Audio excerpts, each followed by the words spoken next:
Nuevo Testamento, y este es el shock que Dios ha estado manifestando en mi vida, como me gusta estar confiado y me gusta cuando Dios permite una tragedia o permite un sacudimiento o permite una crisis, nuestra carne como cristianos nos gusta aterrizar en esos dos temas que te acabo de decir. Señor, demuestra tu poder, Señor, demuestra tu salvación. O número dos, Señor, danos más confort, Dios, estamos en una crisis mundial económica, Dios, provee más.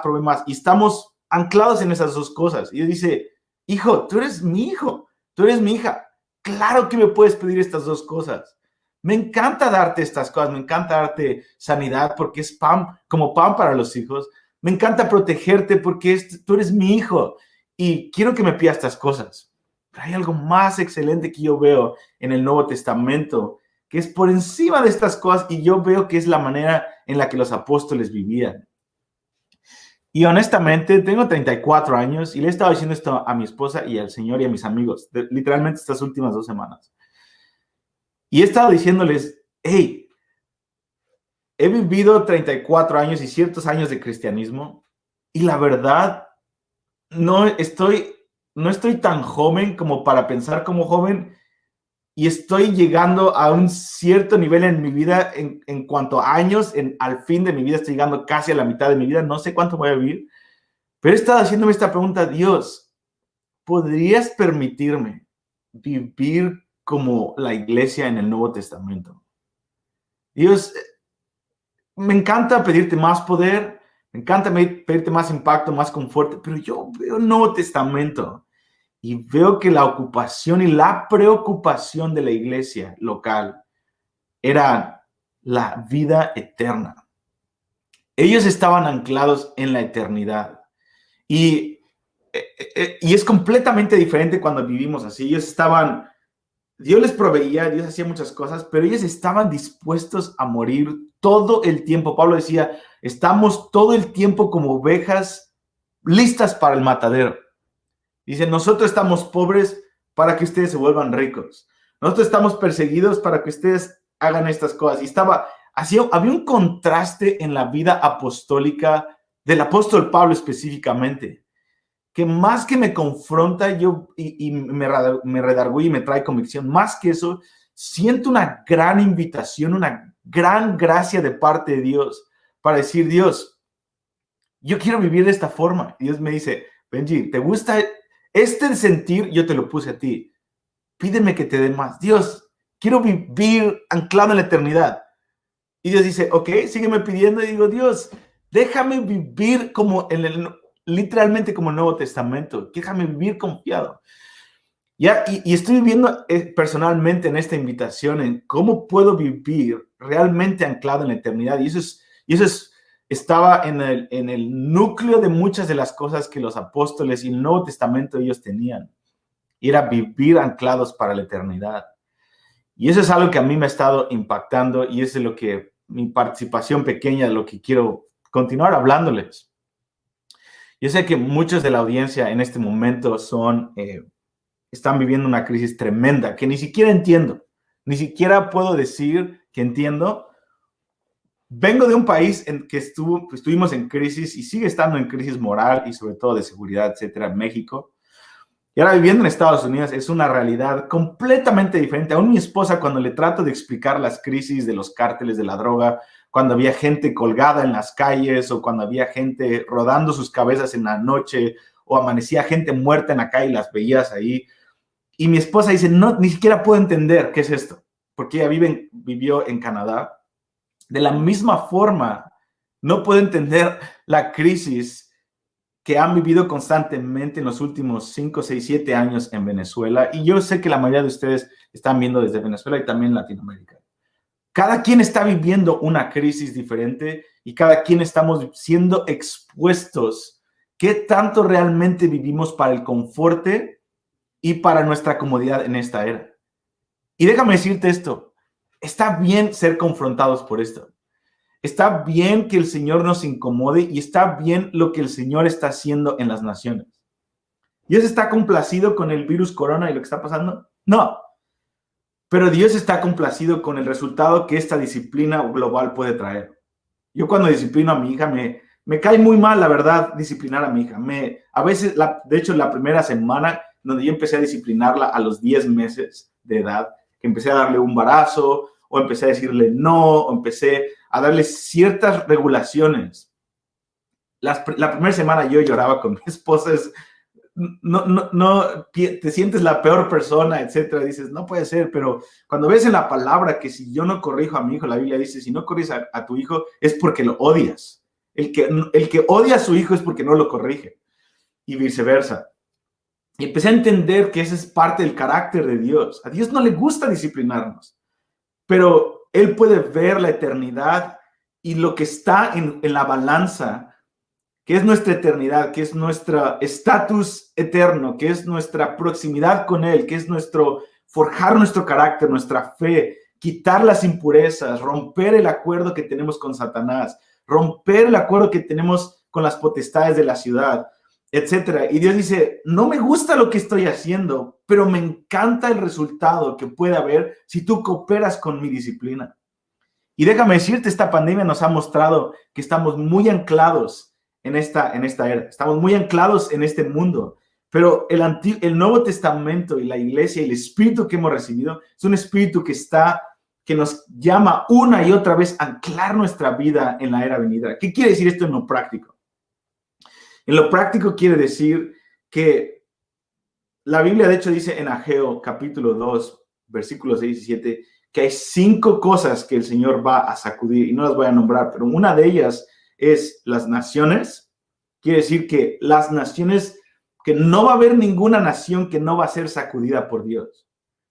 Esto es más allá que, Venezuela está en crisis. Y sí, yo no puedo entender el nivel de crisis que hay en este momento en Venezuela, pero de la misma forma Estados Unidos está en una crisis que los de Venezuela no pueden entender, porque estamos en medio del principio de una guerra civil y una guerra moral. Y también Argentina está en una situación diferente y España está en una situación diferente. El punto es Dios está lidiando con cada nación en los últimos tiempos de una manera en la que solamente esa nación puede responder y una manera en la que solamente cada nación puede arrepentirse de ciertas cosas.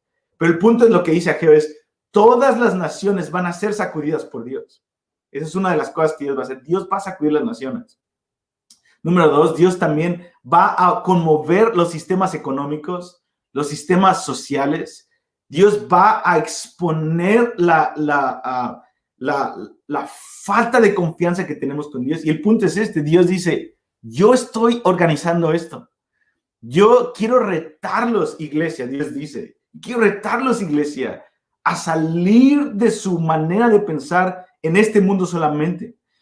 Y quiero que empiecen a vivir con la eternidad, con la vista puesta en la eternidad.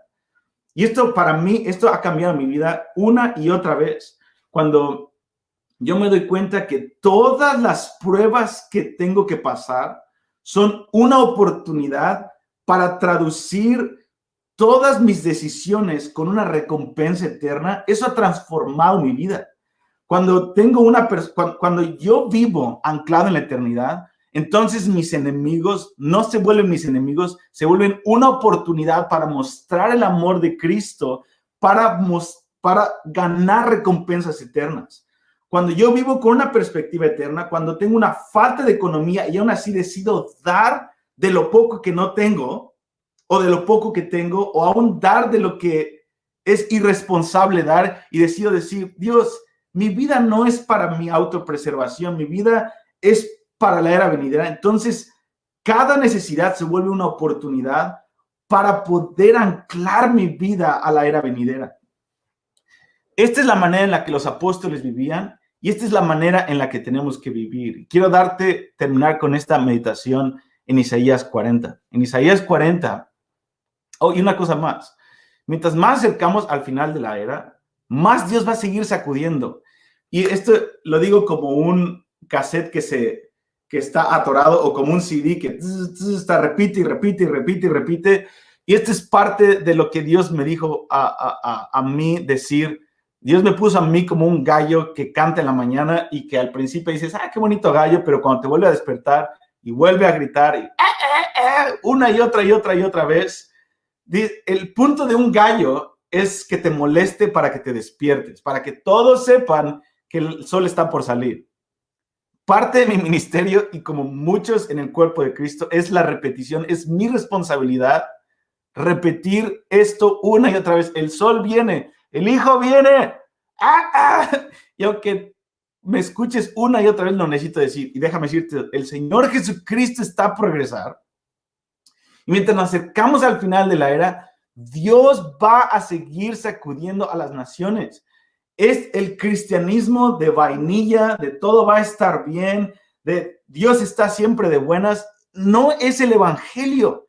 El evangelio, parte del evangelio, incluye que Dios tiene una cierta ira contra el pecado que tiene que soltar. Porque si Dios no tuviera ira o enojo, entonces la cruz no hubiera tenido sentido.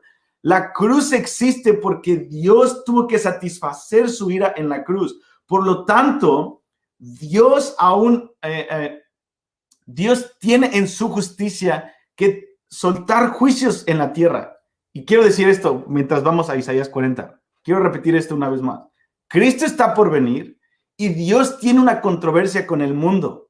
Por lo tanto, Dios tiene que utilizar a la iglesia para predicarle al mundo que Él está por regresar, pero al mismo tiempo Dios tiene una controversia con la iglesia porque nos hemos anclado nuestra vida en este mundo. Por lo tanto, una pandemia nos mueve. Por lo tanto, una crisis económica saca a muchos de quicio, muchos dejan a la iglesia y dejan de confiar a Dios. Por lo tanto, mientras Dios está lidiando con el mundo, Dios está disciplinando a su iglesia porque necesitamos despertar. Déjame decirte esto una vez más. Necesitamos despertar.